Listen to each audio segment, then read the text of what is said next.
Salutations, respected viewers. This is George from Ireland. Here I am on the River Danube in the middle of Budapest. So this is the heart of the city.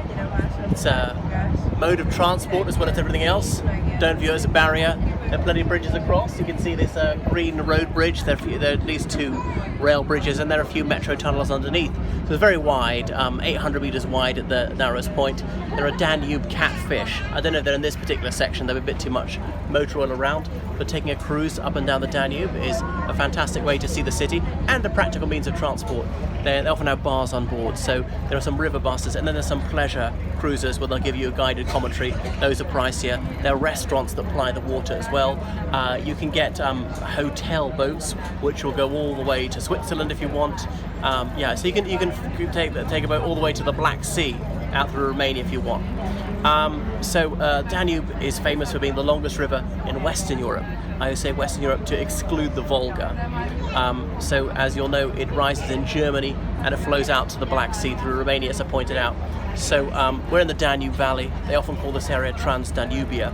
That's why Hungary, certainly on the far side of the Danube, that's the east, is very flat, but there are hills tapering away on that side. And so the river is flowing north-south at the moment. About 50 kilometers that way, you can't see it, it'll make a very sharp bend. And that's near Esztergom, where the Danube forms the border between Hungary and Slovakia. So when it moves on, you'll see some more well-known public buildings. You see some incredibly long boats there. This one's got 2 decks, and that is a floating hotel. It doesn't just stay there moored all the time. It goes up and down. They're Viking cruises, for example, so you can have your cabin looking onto the river, and it stops at fabulous towns along the Danube every day, and people can have several hours to look around.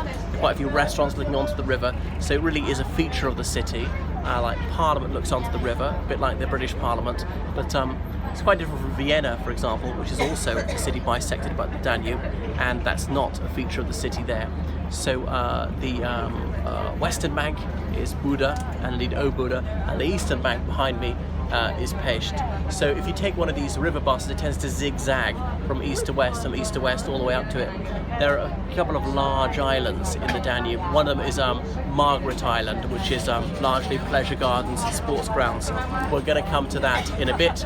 And then here on the Buda side is Szent Gellert, which has got these fantastic Turkish baths. Remember, the Turks ruled this country for about 160 years, from 1532 on, the Battle of Mohacs. So perhaps that's enough about the Danube flowing through Budapest.